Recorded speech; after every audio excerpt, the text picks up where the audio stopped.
Okay, let me go look and make sure I got it over here at... There we go.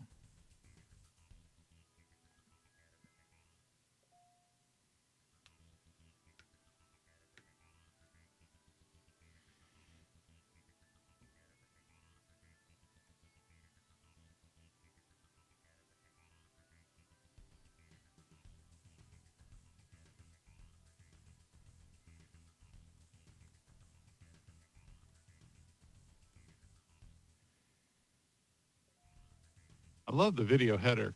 Thanks.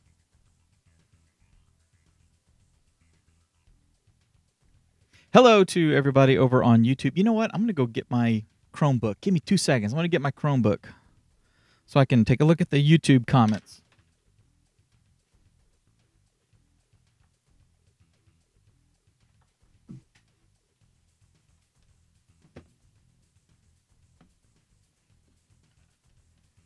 Let's see.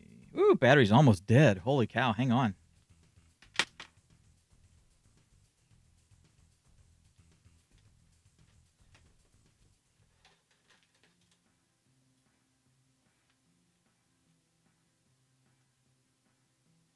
There we go.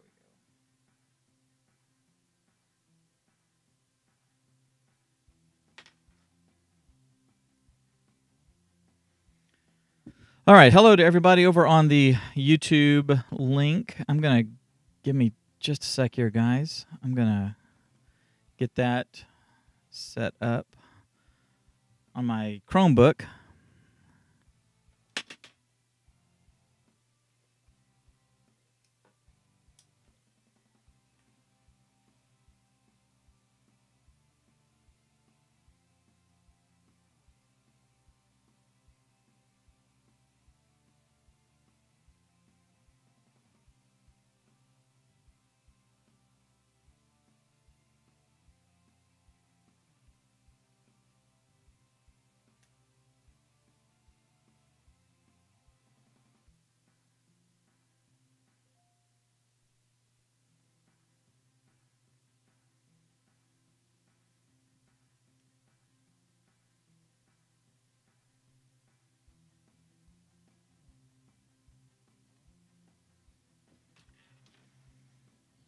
Oh, goodness. The one thing I don't like about having my, well, basically I don't like it about anything, is that when you're not on something for a while, it feels like it has to go and update every single humanly possible thing.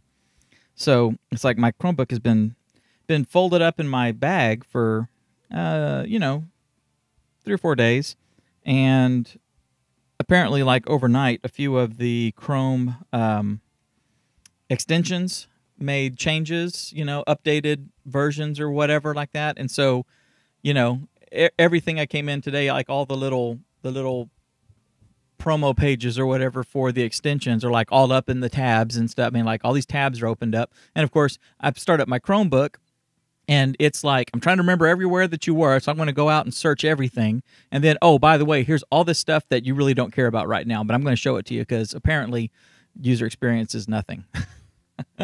There we are. Okay, so that's up. So I see us now on there. And hello to anybody and everybody that could possibly be watching. Hello.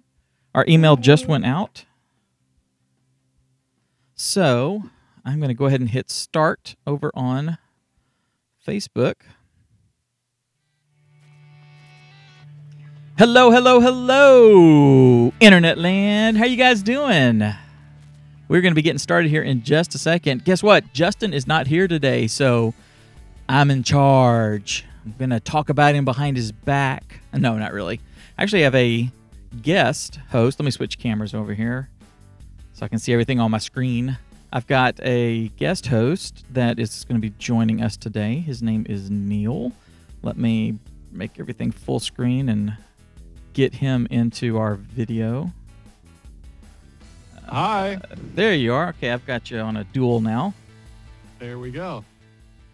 Just sharing the post here so that we can yes, get it out to some folks here. Yes, and that goes for everybody else. If you guys would please, we would appreciate it if you guys would share our live stream to your friends and family and other people in, let's say other, ministry folks and stuff that you think this may be helpful to. If it's helpful to you, it's going to be helpful to a lot of others. There it is. There's the live. So let me go share that.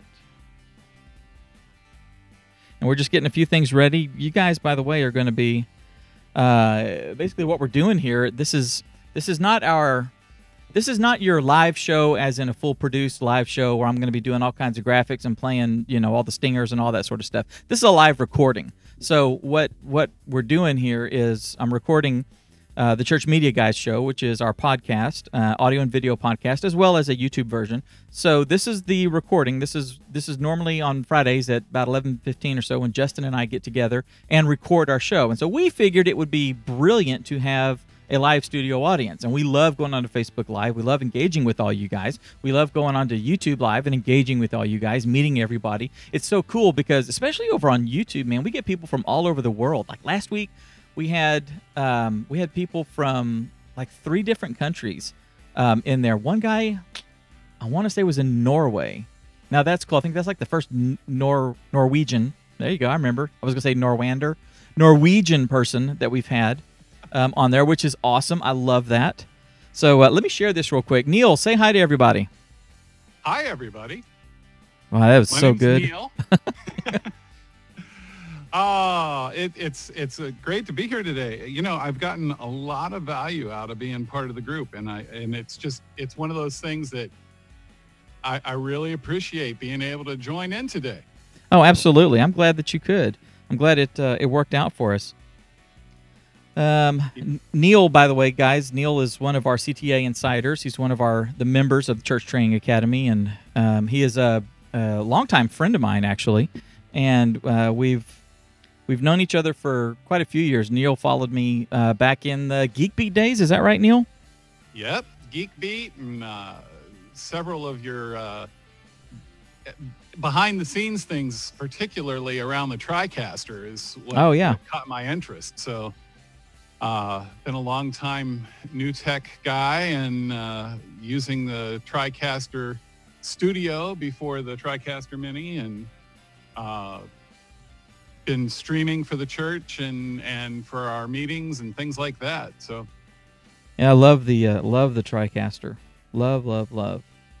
Yes, it's good. Of course, I'm not using one right now, but you are. Yeah.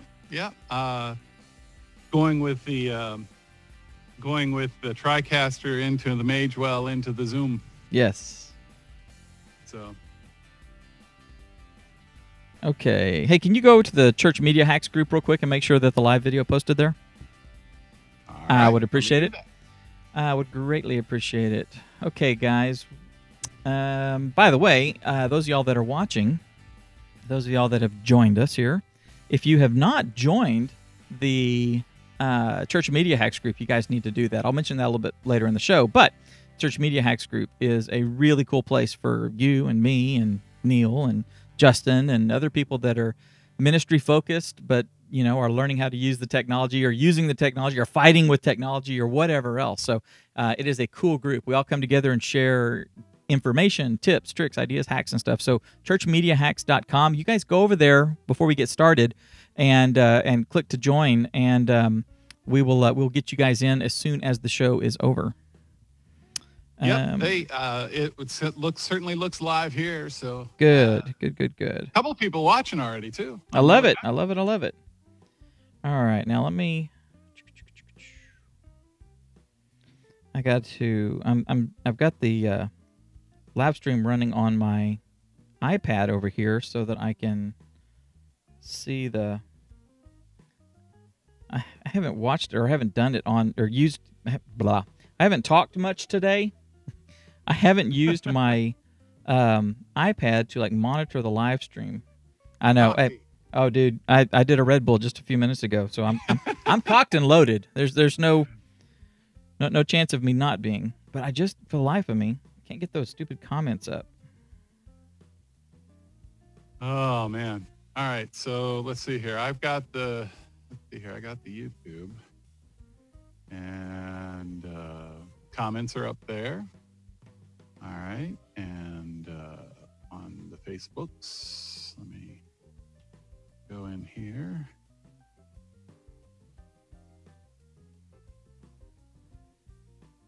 Oh, come on, stop. So, yeah.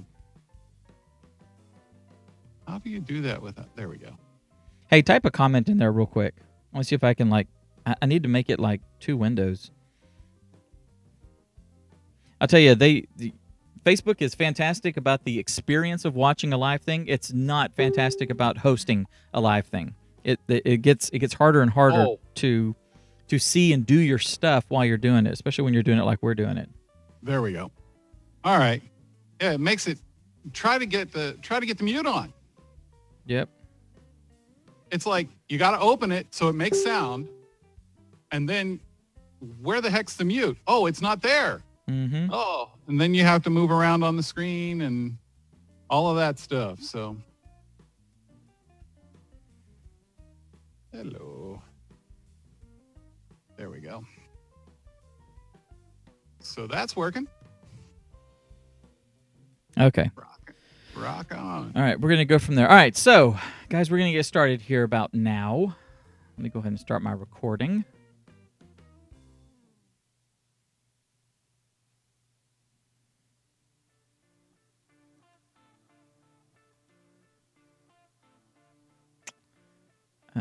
Let's see here.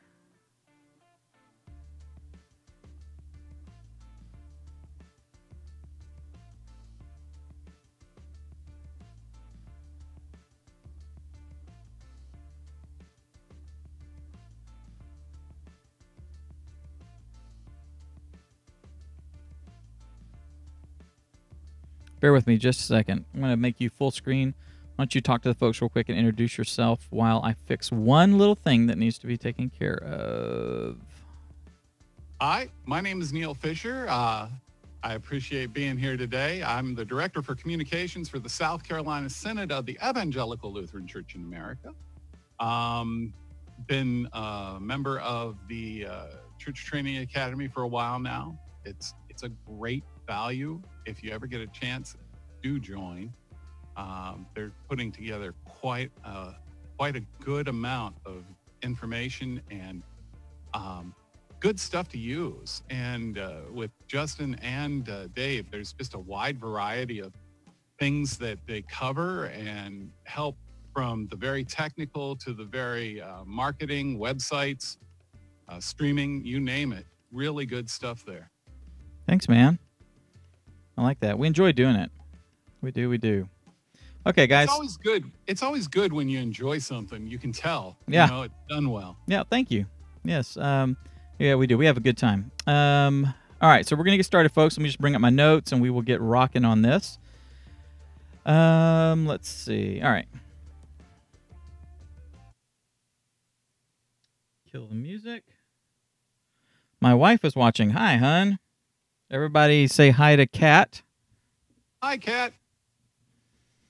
All right, so here we go. Let me make myself full screen. Like I said, guys, we're doing a live recording of our show, so we will be starting and stopping as we move through the different sections and stuff. I'm going to do our cold open, or our teaser, basically, and then I'll do the open, and then I'll introduce Neil, and we will move from there to our pro tip, which I'm going to do, and then from our pro tip, we'll go into the content, the episode today. Neil's audio is a little soft. Neil, punch your audio up a little bit, will you? Can you Sure. do that?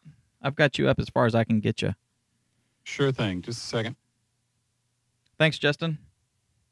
Petra Verbruggen. Petra is an old friend. She's a new old friend. It's pretty cool. Petra, when we were doing Geek's Life, when we took Geek Beat and turned it into Geek's Life, and then when Luria and David and I started doing our own things, and they started Live Streaming Pros, and I started Church Training Academy. That's when Petra came on, and I met her through them. Hello. And, okay, I'm sorry. How did you split the screen into two? There's a question from... I apologize. I'm not even going to try to pronounce your name. There's a Mark at the end of your name, so I'm going to assume that you're Mark. I'm gonna call you Mark. I would love to try to pronounce your name, but I can't. How did I split it in two? Very easily, actually. I'm using a program called OBS, Open Broadcast Software. It's a free little broadcast switcher that lets you basically set up different scenes and cameras and all that sorts of stuff. So I've got that. And I've got some training on that over at churchtrainingacademy.com if you want to see that. Have I endorsed Jim Jordan for Speaker of the House yet? No, I have not. Sorry, I'm got a text. I guess we cover everything, don't we? Yeah, we really do.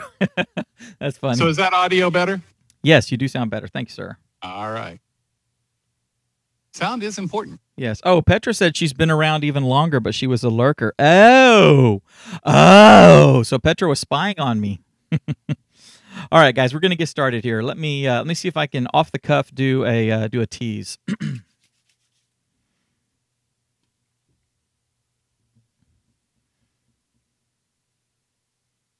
You ever get the feeling that your church is completely irrelevant? Nobody's paying attention. Nobody cares about you. Attendance is dropping, all that sort of stuff. It gets kind of depressing, doesn't it? Well, today we're going to talk about 3 ways that you can make your church more relevant now. I did it. Look at that. Look at that. That was awesome. Well played. Okay, thank you. Thank you. I didn't have to start and stop that. I feel like I've accomplished something today. All right. I'm so used to having that going back and doing that at the end. Yeah. I try to do it at the beginning just to get the energy up and everything. And it also kind of forces us to make sure that we cover that topic.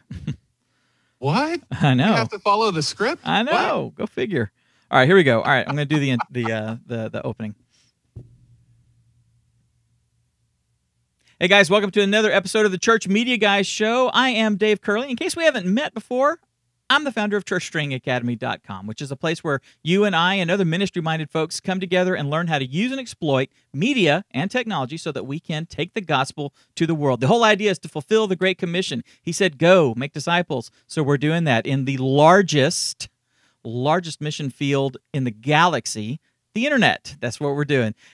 With me today is not my co-host, not the lovely and talented Justin Nava. He is out today. He said, hey, you're doing the show on your own today? And I said, no, I'm not. So I went and dug up somebody, my old friend, Neil Fisher. Hey, Neil, how are you, buddy? I'm doing well. Thanks for having me today. Absolutely. You know, if Justin wants to take time off, I understand. Yeah, I know. Justin is going to do his, he's going to a third day concert. So he's packed up the family and they're headed to Houston to hang with his dad, and third day's doing their farewell tour, and he's going to go see that. And he was telling me that, in fact, I think he mentioned it in the training last night, that that was like his first concert that he'd ever seen was third day, and that this is going to be Jillian, his daughter.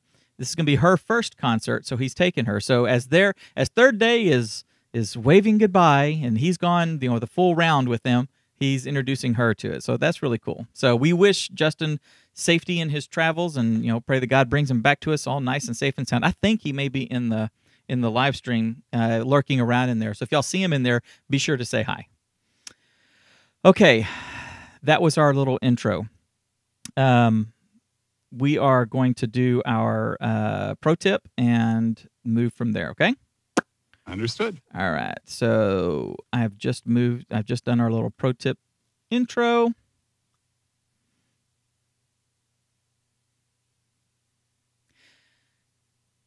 Today's pro tip is one of my tools that I like to use. It's called Adobe Spark. Now, if you go to spark.adobe.com, you'll see it. It's a free service that Adobe offers for creating pretty graphics, okay? So think, if you've ever used Canva or Pixlr or anything like that, or PicMonkey or any of these web services for creating stuff, think along those terms, but it's actually a little simpler, okay? It's a little it's a little more, quote unquote, done for you, okay? They've got multiple sizes that you can choose. So if you want to do a Facebook banner, if you want to do a YouTube thumbnail, if you want to do an Instagram, if you want to do all the different Pinterest sizes, whatever, they've got all that stuff sort of built in. And they've got like pre-done templates that basically the design is done, and now you can just go change some of the stuff, which is really cool. It makes it really easy. It's free. All you need to do is have an Adobe account, like a free Adobe account. You don't have to have any of the software. You don't have to have Photoshop or anything like that to have access to this.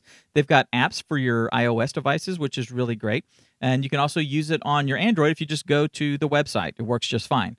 So it's called Spark by Adobe Spark, spark.adobe.com. I'm actually in our pro tip. I'm actually going to walk you through setting some things up and using it. It's really cool. They've got this feature in there called Remix. Okay, so let's say that I did a YouTube thumbnail for one of our sermons at church, and now I want to turn around and put that on Instagram and then promote it. But YouTube is like that, and Instagram is like that. So what do? I can just go in there and I can hit the remix button, and then all of a sudden, everything kind of changes into a format that will work on Instagram. It is really cool. So spark.adobe.com. It's free. Go check it out. You're going to love it, and I'll have a video for you guys showing you how to make use of it. Now, let me cut back over here. Okay. Hey, Neil, before we get into our featured content, our topic today, I wanted to ask your opinion of the Church Media Hacks group. So for those of you watching and don't know about it, Justin and I put together a Facebook private group for ministry folks called Church Media Hacks. So if you go to churchmediahacks.com, that takes you right to the group, and all you have to do is say request or join or whatever the button is there if you're not a member of it. Answer a couple of questions and kind of prove to us that you really are in the ministry, and then we'll let you in, okay? It's a free group, and we like it. Neil has been a member since like day one. Dude, what do you think of the group? It is an amazing place that you can get support. So many times in church, especially if you're a solo act, so to speak, you feel alone or isolated. And if you're by yourself, sometimes you just need to ask a question. And that's what this group really does help. I mean, the peer help and the ideas that spring forth from it are just amazing. Yeah, I like it. It's a we wanted to create a group. Justin and I did that was we've got Church Training Academy, and that's our website. So you guys go to churchtrainingacademy.com. You'll see what we do. We offer some free stuff, tools, tips, tricks, our shows, things like that, tutorials, what have you. We offer some free resources, so like our live streaming guide about how to get started with live streaming, stuff like that. And then when someone joins Church Training Academy, we have a CTA, Church Training Academy, CTA, Insiders group, which is a private Facebook group for the members. And, that is limited to only 2 members. And I have people requesting all the time to join that group. And I just, sometimes I message them and say, hey, how'd you find us? And they're like, oh, I'm looking for this. It's like, okay, well, go join this group. I felt bad turning people away who were just looking to join a group and stuff. So we created Church Media Hacks, kind of as a place where everybody can go, and Justin and I contribute just as much as anybody else in there. And it's also a place that we can directly share with you the stuff that we're making and doing here, which we want to do. We want to provide as much value to everybody as we possibly can. But the thing I like about it is that we encourage everybody to contribute, to ask a question, to share an idea. This is actually something that we covered in our Mastermind group, which is again part of your membership to Church Training Academy if you join. Tommy, one of our charter members, was needing to mount a camera, and he was like, and he lives kind of, middle of nowhere, Alabama, and so he didn't, he can't just run to, the photo store or run to, Fry's, or obviously he doesn't have B&H because that's up in New York, but he can't just run out and grab a tripod or anything. So he was looking around and is like, I got to get this camera mounted. We got our thing tomorrow. I got to video it and all this. So he took a flagpole, okay, and like the flagpole that you mount on the on your roof, or not your roof, but like the eaves, or like right there at your garage, that kind of comes out and has the flag, hanging off of it. He took that and used that and a bicycle mount for an action cam.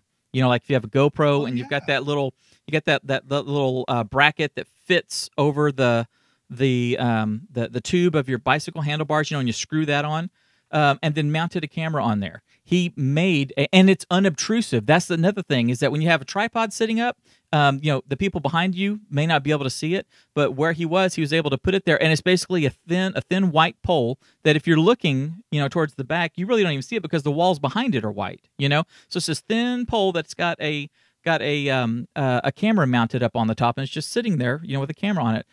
Genius. I would not have thought about doing something like that. I've done stuff where I've like hung monopods and mounted them from the ceiling, or had a line coming down or whatever with a camera. I mean, do all kinds of interesting things like that. But he's like, so a $10 flagpole that he could go grab at Walmart, and rejiggered it and did it.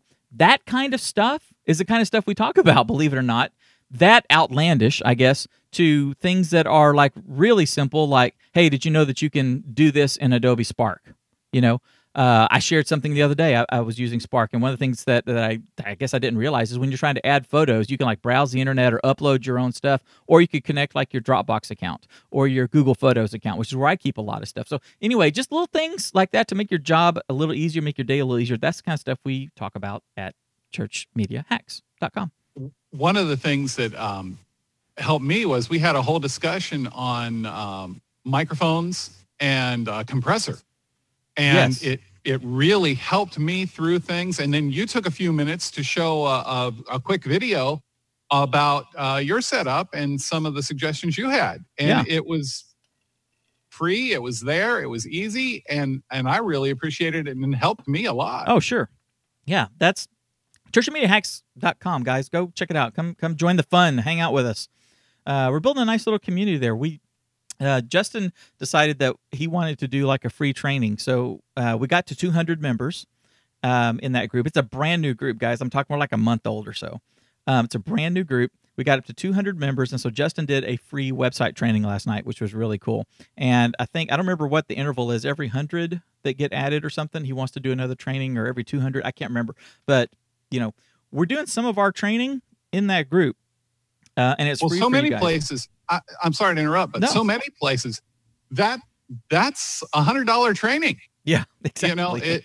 You can't get that stuff without paying. That's right. And that's one of the things that's been so hard for me at times, is finding the budget. Yeah. So when you get something like this that's free, and then you have like the Church Training Academy, which is really affordable. You can't beat it. Yeah. Go sign up, people.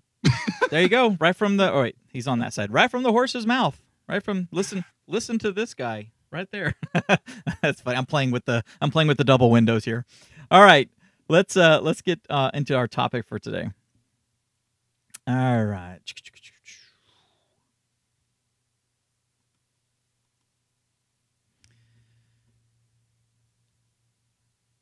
Today I wanted to talk to you guys about something that we've actually been talking about in our CTA Insider group coaching sessions that we've been doing. It's come up a few times that we've been talking about it, that we've been doing our sessions. This ends up kind of weaving back into our discussion for the last 2 or 3 sessions that we've had, which tells me there's actually something there.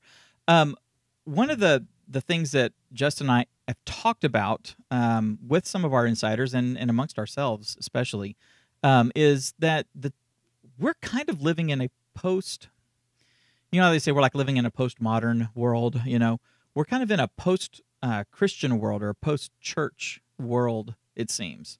And it could be, I'm just like really sensitive to it or whatever, but I mean, man, the church seems very irrelevant today in general society. Am I missing something, Neil? Well, there is certainly a shift, right, I would say. Yeah. I think the church is every bit as relevant, but it's not home anymore. Right. It's not the meeting place. You used to go to meeting. Mm-hmm. You get your Sunday best on and go to the meeting house, and everybody would meet. But now we have, I've heard it said so many times, we are in the middle of the biggest shift in 500 years in communications. Yeah. And everything is reaching for our attention all the time. Yeah. So many different people I've heard talk about, everybody's online, everybody's at soccer on Sunday morning. Where are you going to get that time and that attention for the church? Right. And I think that's been a shift, and how we handle that is important. I've heard of, there's a phrase out there, seize the 167. I believe it's Brady Shearer talks about it. Mm-hmm. That, the hours in between. Yeah. We get 1 hour a week. Right. If we're lucky and they show up every week. Yeah. So the rest of the 167 hours, what are you doing to build community and keep the church relevant the rest of the time? Yeah, it's when my parents were growing up, they grew up in the 50s. They were born in the 40s, grew up in the 50s, baby boomers, your mom and dad, were right there as well. The church, the church building, the church people, the community, it was more a part of the community as a whole. Okay, so you had civic organizations, you had Boy Scouts, you had Kiwanis and Rotary and all that sort of stuff, and everybody. And when I say everybody, I know it wasn't 100%, but a much greater majority of the people went to church on Sunday mornings, and some of them had Sunday nights, and some of them had Wednesday night prayer meeting and choir rehearsal. And church life was a part of life for a lot of people. Now, and I don't know if it just seems this way. I don't know if it really is this way. I don't know. But anecdotally, it seems that there is a whole lot of apathy or aggression towards the church as a whole. And organized religion and Christians even are made fun of because we, have faith. We believe we think we're better than everybody. All this sort of stuff. I say all that negativity and stuff basically to get the point across that things are different. Okay, and there have been people throughout history. There have been people over the last 50, 60, 100 years that thought like that as well, and that were just as apathetic or antagonistic to church and all that. I understand. It just seems that it is more so now than it has been. Okay, so close parentheses on that conversation. What I want to do today is I want to talk about a few ways that we can overcome that, and where the church can become, the church body, the people, and the organization can become more relevant in the community. And I think one of the things, and this isn't even actually on my list, but one of the things I think that a church can do is start looking outward more than looking inward. Does that make sense? Absolutely. I mean, there's a lot of examples of that too.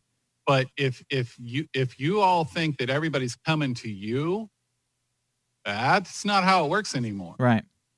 I had somebody tell me the other day, well, we just put up a big church sign in front of our yard and we're on a big highway. Mm-hmm. Okay. Yeah. So you're counting on people getting that 2 seconds of driving by your church, right, to get the entire message of your church. Right. I mean, that doesn't work, not in today's society. It's not like you're just down the street from the church. Some of these churches are well off the beaten path. Yeah, they are. So how do you do that? That church sign isn't going to reach 1.5 miles away. And that big old church sign or the new sign or the billboard or something like that has the presumption that someone out there on the road is going to see it and go, that's the place I want to go to.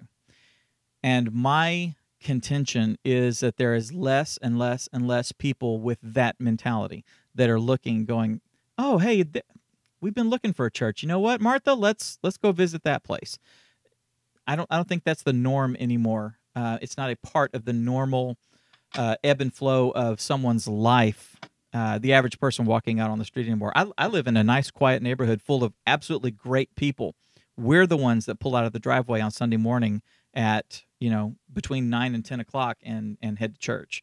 The others are all still sitting there in the driveway, mowing their lawns, doing other stuff like that. So just looking in my neighborhood in a nice town in North Texas, the conservative Texas, Bible Belt, all that sort of stuff. We're the ones in the neighborhood that leave on Sunday morning and come back, after lunch. So it can it can be discouraging, I think. I can see where that is. Mm-hmm. And I'm in more of a mainline denomination, the Evangelical Lutheran Church in America. Mm-hmm. And we have certainly seen a shift as well. I mean, you don't have that everybody showing up every Sunday. But we are certainly going through a shift like everybody else, that Sunday morning attendance is declining some. And what I have found is a lot of people are saying, well, how is the church relevant in my community? How is the church, what are we doing? Right. A lot of times with offerings, where is my money going? Right. What's it doing? Is it keeping a building up, or is it doing, is it directly contributing to helping someone somehow? Right. And it's a shift. Yeah, it's more people are aware of that. And they want their money to be going to those that are contributing want their money. They want to know that it's going to the right place, right, as it were. Today I want us to talk about 3 out-of-the-box ideas that I had never really thought of. And it's so funny because I think of these ideas, believe it or not, when I'm dealing with my corporate or business, local business customers, out in the world customers. I think this way. When it came to the church, I didn't think this way until we started having this discussion in one of our Mastermind groups about a month ago. By the way, if you guys don't know, when you join Church Training Academy, one of the things that we do is we have a private mastermind group coaching, basically. And any of our members can join when we do this. We do it like currently the schedule is every other Thursday night from 8 to 10 Central Time. We all get on a group call. We use Zoom. If you guys know what Zoom is, go to churchtrainingacademy.com. I think it's /Zoom, and you can see what Zoom is. It's a really cool video conferencing platform. And so basically, Justin and I tell everybody, hey, we're going to be starting at 8, and give the link, just like Neil and I are using Zoom here. That's how he comes in. That's how Justin comes in. It's video conferencing software. Anyway, close parentheses on that. But these folks that are our members join in, and we do this nice conversation for about 2 hours, and everybody brings whatever questions they have, things that they're going through, troubles, roadblocks that they've hit, or successes that they've had. Hey, guys, we talked about this last week. I figured out how to solve the problem. Here's how I solved it. We go through that, and everybody kind of helps tackle everybody else's thing. So Neil had a question, or I had a question actually about TriCaster. I use TriCasters at our church, and I've got TriCasters here, and I've been using them, for 10 years. And I had a question about doing something, and Neil's the guy in there that uses a TriCaster on a daily basis, and he's like, hey, here's how you do it. So here I am, quote unquote, the expert, as it were, the guy who owns the company and is teaching, doing all the training and doing all this kind of stuff. And Neil is the guy that answered my question. That's what we do in our mastermind group. So one of the things we were talking about in there was I had seen Neil. I told you guys about my friends that have a group called Lifestyle Frisco, and this is my buddy Scott and his wife, and he started it about 5 years ago. He and I were actually working at Geek Beat together when he started this, and his idea was that he was going to make a hyper-local website and an organization that focused on his community. Okay, so what he did was he hired some writers, and he would write stories about things happening in Frisco. Now, Frisco is a north of where we are right now. It's a bedroom community to Dallas, and it used to be a small, farming community, and has grown into a really nice suburb and a really nice little city in and of itself. They've got great music, great food. They've got, the Dallas Cowboys have their facility up there. I mean, it's just a really cool place. So one of the things that Scott did was he started interviewing people in town and talking about their businesses. What do you do? Basically introducing the rest of the community to, Bob's Bakery and who Bob is and what he does and all that sort of stuff. And so you remember, Neil, when we were talking about that, Tommy, one of the guys in our group, had said he wanted to start doing something like that. And that whole idea just kind of blossomed into, why isn't a church doing that? So my friend started Lifestyle Frisco. Why can't your church start Lifestyle Atlanta or Lifestyle Arlington or whatever, that kind of thing, and be the driver for taking and introducing the community to everyone else in the community? Does that make sense? It absolutely does. And it actually reminds me very much of a pastor named Jeff Henderson. He's part of the North Point in Atlanta, and he does the Gwinnett Church, and he started this hashtag for Gwinnett. And some of the things they did were they would have staff meetings. Well, they went to a local donut shop, and they got talking to the person, and so the idea being that they go out into the community and they have things that to work with. And while they were having their meeting, they were having he tells the story, they were having the meeting, and he overheard the owner of the business saying, this is really my slow months because it's summer and people aren't buying donuts, they're buying ice cream. Sure. So he mentioned, he had a t-shirt that said for Gwinnett, had her put it on, took a picture, put it on Instagram, and then built a relationship to where they had her provide donuts one Sunday. Right. So building that relationship with a local business. Now this woman doesn't attend their church. Right. But now has a relationship with that church, right. And there's business going to her, and she's got 4 Gwinnett mugs in her business now. Right. So that kind of two-way relationship. Exactly, and that's the thing right there. You said something. You said she doesn't go to that church. That's one of the things that I think happens a lot, is that our church becomes very focused on our church and growing our church, and we want to make sure that that when we're doing that, we have a food pantry, that it's the Tate Springs food pantry, or it's the it's the clothing ministry, it's the this ministry or the that ministry of our church and all that. Now, I got no problem with that. I want churches to promote themselves. I want churches to be out there doing stuff. I want people to know that these meals were provided by, the hearts and families of Tate Springs Baptist Church or whatever, okay? I got no problem with that at all. However, there's a lot to be said by being out there and just doing.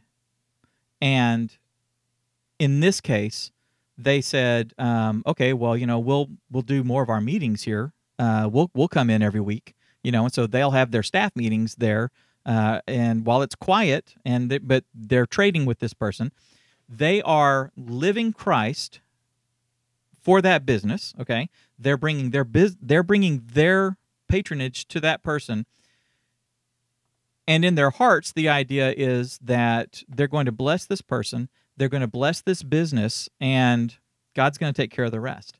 And if that is the focus, we're just going to serve, okay? And in something like this, what I picture, my friends at Lifestyle Frisco, they go and interview people. So they'll have they've got a studio set up, and so they'll have Bob's Bakery come in, and they'll interview this person, or this person is a a big shot in the community on this or that, whatever it is, they'll have them come in and they'll interview you, tell us about what you're doing, tell us about your business, what you do, all that sort of stuff. Or they'll go out to Bob's Bakery and they'll shoot video of, you know, the process and the cakes and the donuts and all this kind of stuff and do all this. And then they'll publish that and put it out there, and they'll go out in their newsletter and they'll link to it and all this sort of stuff in order to help drive traffic and business to Bob.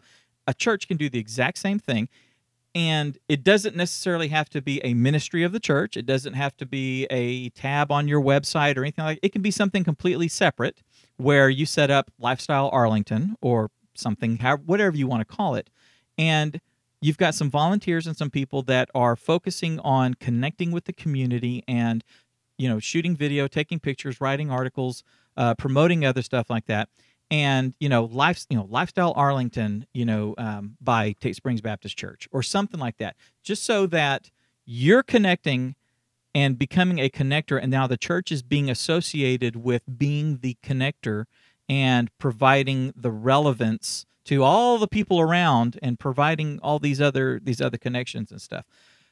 And it's outside the box thinking. One of the things another way of thinking this is what you were saying is having a website and driving traffic to you. But the flip side of that is getting a good hashtag. Oh, sure. And being on social where the people are. Yes. Rather than necessarily, you know, you can always have the link on your social account. Yes. Here's a picture of the donut shop, one of the things they did with the donut shop. Yes. And it's on Instagram. They used hashtag for Gwinnett. That way it's people are seeing it. People are seeing that the donuts are there, Happy Donut Day, and they hashtag that. So people are then seeing your hashtag and the National Donut Day hashtag and things like that. And it really makes a difference in being where the people are and where the attention is being paid already. Right. Right. And that's one of the things, you know, Dawn, one of our members, my aunt actually just mentioned in the chat room here that two things. She said the church, she says it's interesting that we talked about how, you know, a major shift happening after 500 years, you know, and she said, you know, historically, church is shifting in 500-year cycles, right? So, guys, this is here to stay. If it's just history is a you know teacher, this is here to stay. We've made this shift. We are making this shift. So you got to start thinking like this.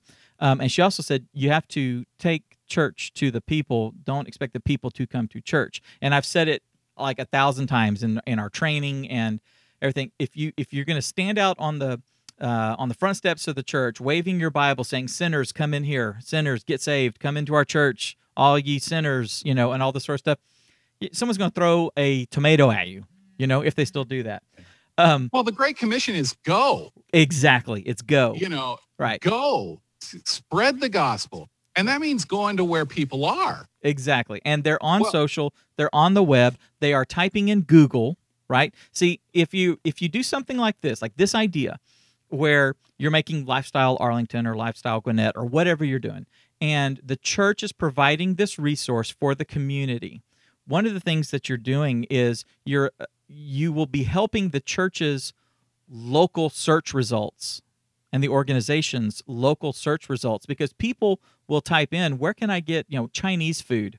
And then all of a sudden there's an article on Lifestyle Arlington, which is a part of Tate Springs Baptist Church, and it's about, you know, Bob's, you know, walking bowl or whatever it's called.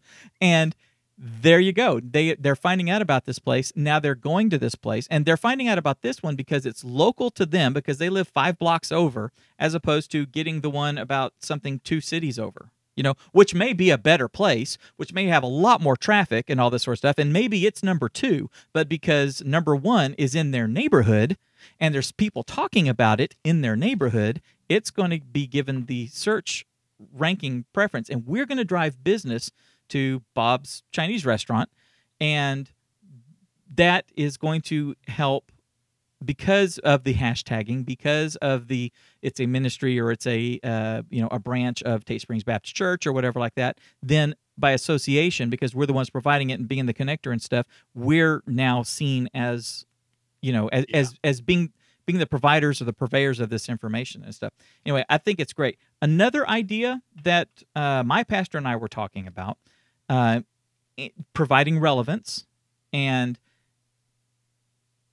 we came up with this idea, and I don't know if other churches are doing it. I think I've seen it here and there and stuff, but we're actually going to do a major focus on this. Is we're creating a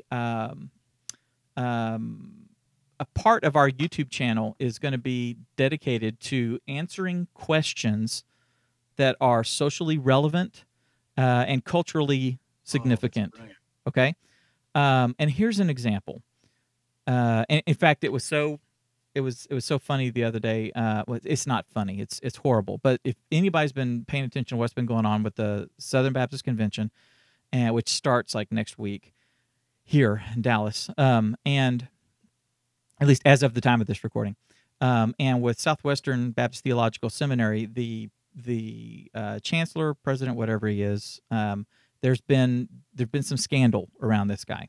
And that's, there's been talk and people have been throwing fits and all this sort of stuff. Some of the Me Too stuff. I mean, all this kind of stuff is happening. And my pastor said, this is something that we really need to do a little video about. And, we would be talking about, we would couch it as, him being a leader in our denomination,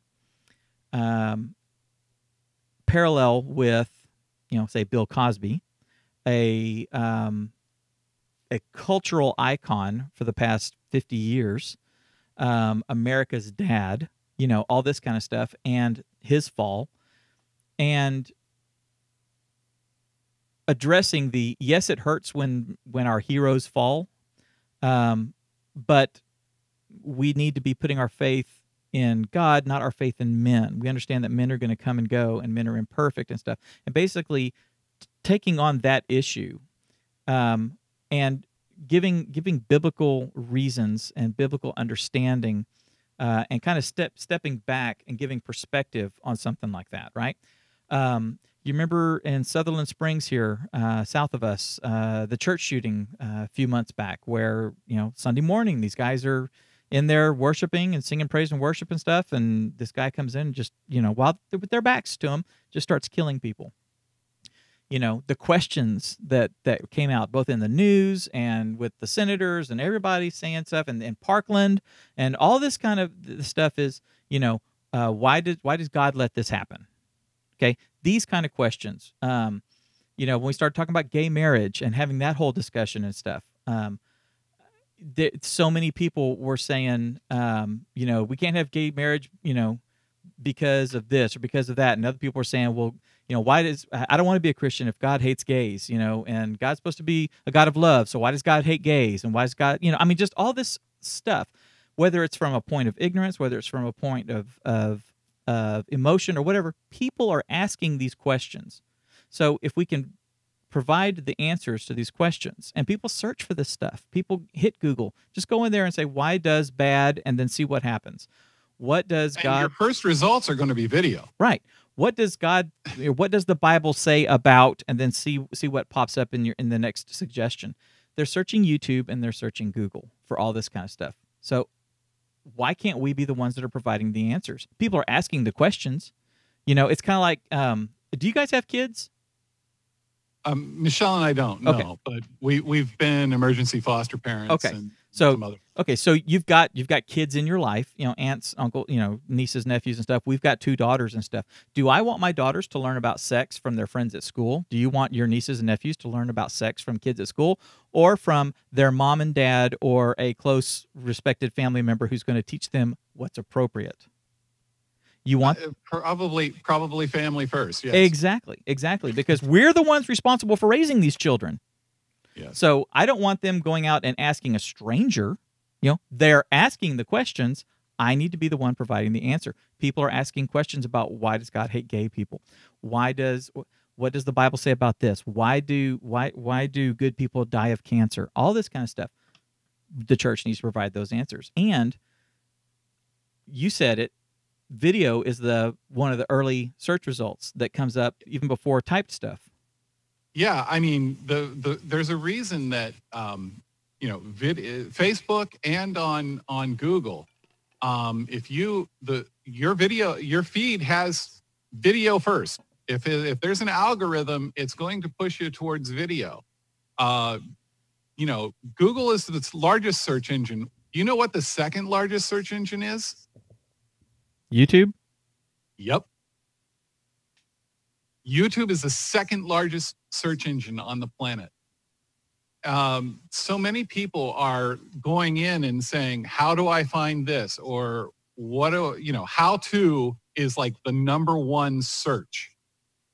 And in most of the time, it ends up being how to, and the first few results are YouTube video, how to X, So the two biggest search engines in the world are geared towards what gets eyeballs, and what gets eyeballs is video. I'm having a technical difficulty. Bear with me just 2 seconds. Yeah, no worries. There's a gentleman that does a lot of tech reviews. His name is Lon Seidman, and he's built his whole channel and business model, and he's now self-employed based off of video reviews, how to do certain things, all of that, and it's all based off of search. The church can use this too. Right. I mean, there's different denominations might have slightly different interpretations of the Bible. Mm-hmm. And that's, here again, is a way, like you're saying, your pastor is going to give a Southern Baptist perspective. My wife is a pastor, mm-hmm. and so she'd give a Lutheran perspective. Mm-hmm. She did a wonderful Bible study the other day, and we did it as video. Mm-hmm. And it's been seen by people not just here in South Carolina, but all over the United States. Exactly. We can answer the questions they're asking. And again, that makes the church at large, the body of Christ at large, more relevant. And hopefully we'll drive people to Christ. And if that happens, all the better.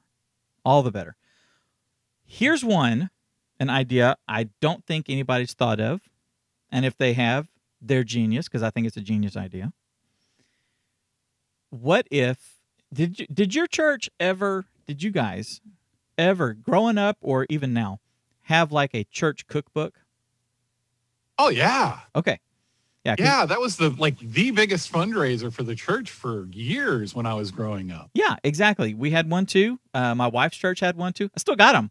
Got them in here. They're those as well as like the Joy of Cooking book or whatever, and the mm-hmm. Betty Crocker one. Those are like the ones that we go to. So here's a thought. What if, focusing on the community, what if we did a video series, a cooking show, the church's own cooking show, right? So it's the church cookbook, but it's videos, and you can do them like a standard type of a cooking show if you want to. You can do them much faster production, more tasty, types of videos or something like those clip down, those real short where they show the 2 minutes that they make the prime rib or whatever. Yeah. So I mean, regardless, the church does a cooking show, and you could actually, and Justin and I've talked about this, that we use lead magnets when we're marketing. So one of the things that one of the lead magnets, that's what they're called, that we have with Church Training Academy is our live streaming for churches the easy way guide, the little PDF that kind of introduces live streaming and what you guys can do with it, how you guys can make live streaming a part of your ministry starting today. Okay, so you give me your email address and your name, and I send you that guide, and then we start a conversation. You get your there you go. Let me make that full screen there. Yeah, right there at the top of the screen. You want to learn how to live stream your church, add live streaming to your ministries, then, give me your email address and your first name, and I'll send you this guide. That guide is amazing, by the way. Dave has done a great job with this. Thanks, man. Thank you. I appreciate that. The idea there is that you and I open up a dialogue together. And if I have your email address, then I can communicate with you. I can, send you that guide.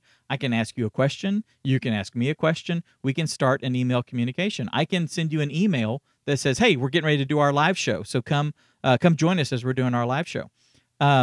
Churches can do that too. The principles of marketing for a bakery or for a hardware store or for a church training academy are the same for a church. So there's no reason why you can't have on your church's website, grab our cookbook, grab a copy of our cookbook, or subscribe to our church's family channel or something like that, and then there's the cooking shows on there, or like a YouTube playlist. Right. So subscribe to our channel, subscribe to our YouTube channel, where there's also a playlist of the sermons. Right. But here's this playlist of cooking, and that's a brilliant idea.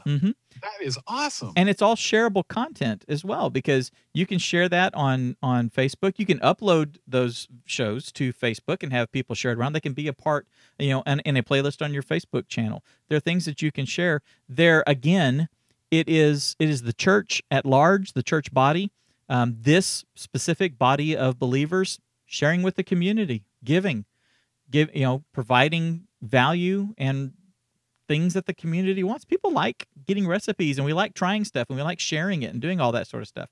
So it can also be fundraising stuff. So you can give the videos away, and then, part of your fundraising, you can have a PDF copy of the cookbook, or an iBooks copy, or Kindle version, or, print on demand, whatever. Doesn't matter. Yeah. Raise money for your food pantry. Exactly. Raise money for the food pantry. Yeah. For the pregnancy shelter, whatever. Again, these three ideas all tie back to the concept of stepping outside the church and engaging with the community. Okay. Our church right now is doing 2 days of community stuff. We're working with a organization out of a town just north of us, and one day we're doing projects. Like, there's several houses, and we've got teams that are going to these houses and doing some remodeling and refurbishing, painting, yard work, all this sort of stuff. Okay. And we're doing it to meet the needs that those people have right there, whether they're older folks, disabled, shut-ins, it doesn't matter. Someone has this need. The ministry identified them as someone who could use some help. And so we have teams going out and helping. Okay. We're going to love on their house. We're going to love on them. We're going to let them know, hey, you've got friends here now, and we would love to spend more time with you. And come join us at our church. Come hang out with us. Here's how you can participate online, and here's things that we do that we would love for you to be a part of. And if they do, absolutely wonderful. And if they don't, if we never see that person again, there's one afternoon that we poured into that person's life and blessed it, and we're just going to let God take it from there.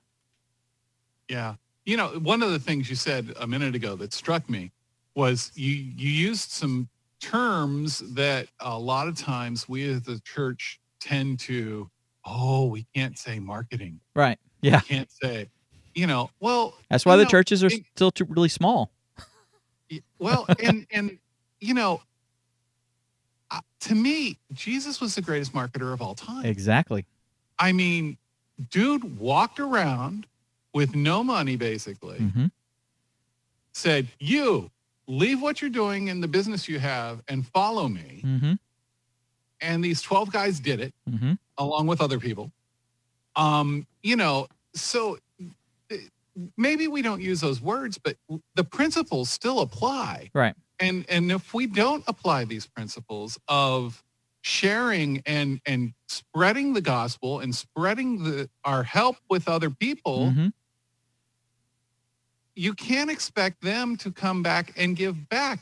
You have to kind of give first, and then not expect it back. Exactly. And if it comes back, it's a blessing. Exactly. Yeah, that's the thing. That's the thing. Does all this stuff take time? Sure it does. Yeah, and so does any other aspect of our ministry take time. There's ways to do stuff, like the stuff that we've been talking about. There's ways to do it more efficiently. There's ways to do it quicker. There's ways to, you can batch create. I was actually today, I was thinking about the idea about doing the cooking show. My wife and I used to have a cooking show. Back in, we started in 2007. We started, when video podcasting and YouTube and all this stuff was happening and stuff, we said, okay, we're going to make a cooking channel. And we started doing all that. And then it evolved, and we added another guy. And so I was shooting everything, and my wife and this other guy, friend of ours, was doing all the cooking and all that sort of stuff. And I started thinking about that. There is no reason why our church couldn't do something like that. In fact, I've actually got 30 or 40 episodes that I can give to our church, that we can put out there that can do stuff like this. Does it take time? Yes. Can you batch it out? Can you do it, where you shoot 4 of them on one Saturday a month, and have, 3 different people in the church come and contribute, or you have 2 or 3 hosts, and then you have, Miss Jean's going to come in and she's going to do her chicken fried steak, and so now it's the host and Miss Jean making her chicken fried steak. You do all that sort of stuff. Does it take time? Yes. Is it worth the effort? Absolutely. If you're meeting people in your community, if you are providing stuff for them, if it is a way to engage the community and let them know that there is a place for them, that they can come, a body of people that are just as cool and awesome as the 2 people they're looking at, then yeah. Another thing that comes to mind as you say that is that oftentimes people won't come in the church on Sunday.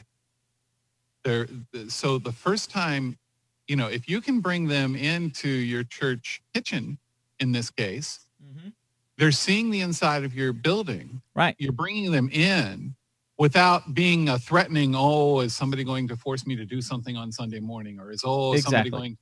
It's another avenue. It's an avenue of relatability. Yeah. That's exactly right. I think this has been a good discussion. What do you think? Oh, it's great stuff. And your ideas are spot on. Just all I can say is, try to do some of this stuff and see what works. Yeah, pick one. Go for it. And it's not necessarily expensive. We all have these things. Even if you have this and a little clamp and a tripod, like a little, those little gorilla pods or something, some little tiny tripod, you can start doing quality work. The cameras on these are amazing now. Yeah, they really are. The battle between like the Pixel and the iPhone for the camera is knockdown and drag out. So, the tools are there. YouTube is free. Facebook is well, it's not free. You pay through advertising, but you know what I'm saying. It's Facebook's free. a platform that we all have access to. Absolutely. Yeah. And what is it? People are spending something in the neighborhood of 8 hours a week online. Yeah. And that includes people who don't have internet access. Yeah. On average, I think that was a number from Barna Group, maybe. Yeah. Or Pew, I can't remember which. But attention is important. You have to be where people are paying attention. Yep, that's exactly right. By the way, if you guys want to know how to do this kind of stuff, if y'all want to know how to how to shoot these videos, how to make these videos, how to become more efficient with it, if you want to know the techniques, if you want to have access to a group of people that you can bounce the ideas off of and work through these ideas with and stuff, you really need to think about joining. I'm not even going to say think about it. I'm just going to tell you to do it because you need to. I make this stuff. I'm doing this. I know what we're making. I know what we're creating here. And so I know it will be a blessing to you. So I want you to come join Church Training Academy. Go to churchtrainingacademy.com/join. We are in the middle of our soft launch right now. Our soft launch is basically our us basically finishing out our infrastructure. We've created some stuff. We're building our frameworks. We're building our team. We are trying things and kind of refining stuff. So right now, our price is really, really low. It's going up. I can tell you right now, it's going up. So if you want to get in now while it's still low, before we shut the doors and prepare to do the official launch with a higher price, then come to churchtrainingacademy.com/join. churchtrainingacademy.com/join. Become a CTA Insider. Now, you were saying you are a CTA Insider. You're one of our early ones, one of our charter members actually. Has Church Training Academy helped you in any way? Oh, from the very beginning of the free guide for streaming was that step alone started me down a path with you guys that is really solid.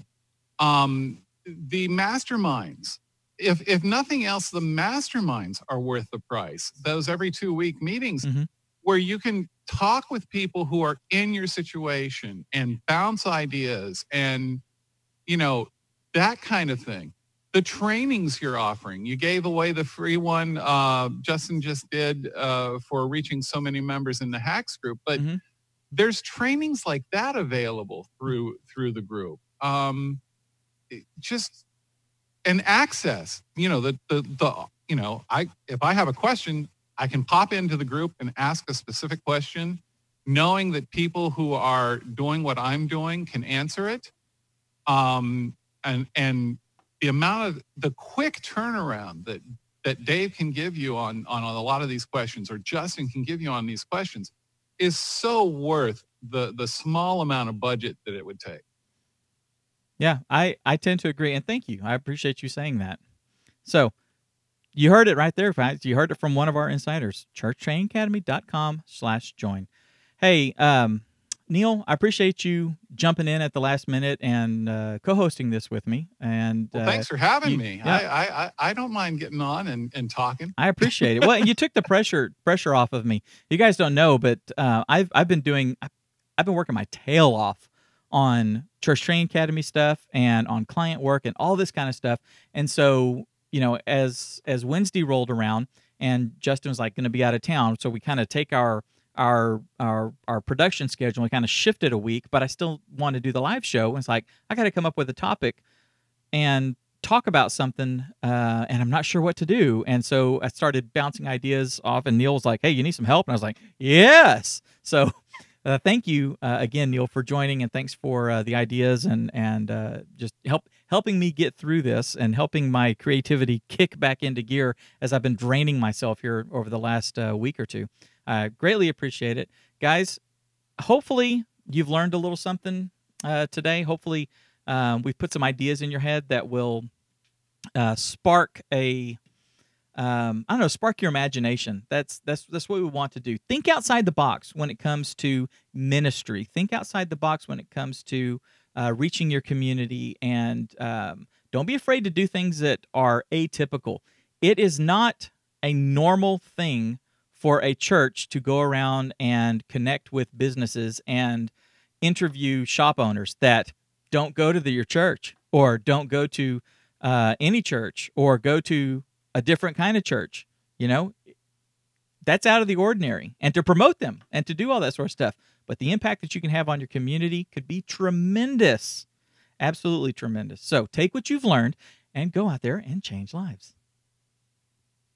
All right, that's the show. All right, I'm going to jump over and take a look at the comments. Let's see. I'm a member. I love seeing that in the group. This went a little long today, guys. Sorry about that. For those of y'all who are still on. Let's see here. Oh, Dawn had a great idea. She said, in the same vein of what we were talking about, she says that you can do parenting tips, child-centered family activities and stuff. I think that's genius. I didn't even think about that. One of the things my wife watches every week as a pastor is dollar store children's sermons. Really? Yeah, it's a Lutheran pastor out in Oregon or Washington. I can't remember which. And he does, everything he does is with you can buy it at a Dollar General Store or something. Sure. That's genius. What's the easiest way to do an in-person interview with a local business owner videotaped using your iPhone? That is a really, really good question. I will tell you, Greg, if you go to easylivestreaming.com and get the guide, the live streaming for churches the easy way guide, if you go and get that, download that.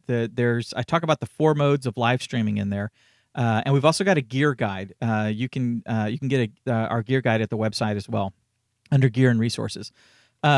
If you take a look at that, I talk about the 4 modes of live streaming. What's cool about live streaming is that if you take those 4 modes, okay, and actually don't do live streaming but just hit record, it's the same thing.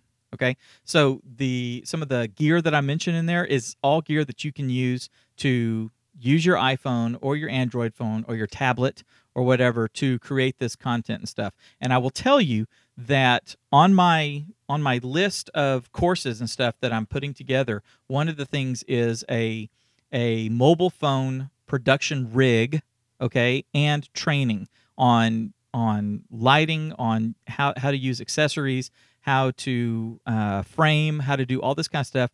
Basically, how to take your live phone and treat it like it's a real camera, okay, real camera, and shoot high quality video. High quality, okay. We have to understand we're not using a Red Dragon. We're not using a big old Panavision or anything like that to get high quality, but get really great stuff that when people are watching it, they're not going to be thinking, oh, this is cell phone video. So start there. You get an idea of the gear. So go get the Easy Live Streaming, easylivestreaming.com. Go get the live streaming for churches the easy way, and then also get our gear guide, and that'd be a good place to start. And then, of course, when you become a churchtrainingacademy.com CTA insider, then I'm working on courses that will walk you through highly detailed stuff. What do you got there, dude? So like this is some of the ideas I got from your book. A little Rode mic, relatively inexpensive, but it incredibly improves the audio. Yes. Incredibly improves the audio. Yes. A little bracket here. This one I got because it has 2 cold shoes on it. Yes. So you can put the mic and a light. Mm-hmm. Again, relatively inexpensive. Gorilla Pod. Yeah. You can just put it up on a pole and keep it steady while you're filming. Yep. All of these are ideas, and you can get similar. You list a bunch of this equipment. Yeah. In your guide. If you haven't gotten that guide, go give the man an email address, please. I mean, geez. Yes. The payment is cheap. and how many emails how many times have you given out your email address to people? The thing is with us is that we're providing value. Justin and I, our goal is to email every day, and to provide good information to you guys every day. So we want to be in your email box. We want to talk to you on a daily basis. We want you to have a place that even if you never become a CTA insider, then just by having that open channel of communication with us and stuff, we still want to try to bless you as much as we can with our knowledge and the things that we're learning and the things we're learning from our members and the thoughts and ideas that maybe we can help spark in you and all that kind of stuff. We want you to get as much value from our relationship with you at every level. So if it is only at downloading our guide and being on our email list and communicating with us through email, we want you to be blessed beyond compare through that one part of our relationship, if we can. That's our goal, and we want you to be the most effective minister, production person, whatever you are. We want to help you be the absolute best that you can be. Let's see. What's the easiest way? We got that one. The parenting thing. Boy, she's a genius. My Aunt Dawn. If for nothing else, y'all need to go and try to friend my Aunt Dawn. She's really smart, and that's a great idea that she had there. Do you guys know Chuck Knows Church? No, I've never heard of that. Have you heard of it? No, that's a new one to me. Yeah, put a link in there, Dawn. Attraction, not advertisement. Yeah, that's a point that Dawn is making.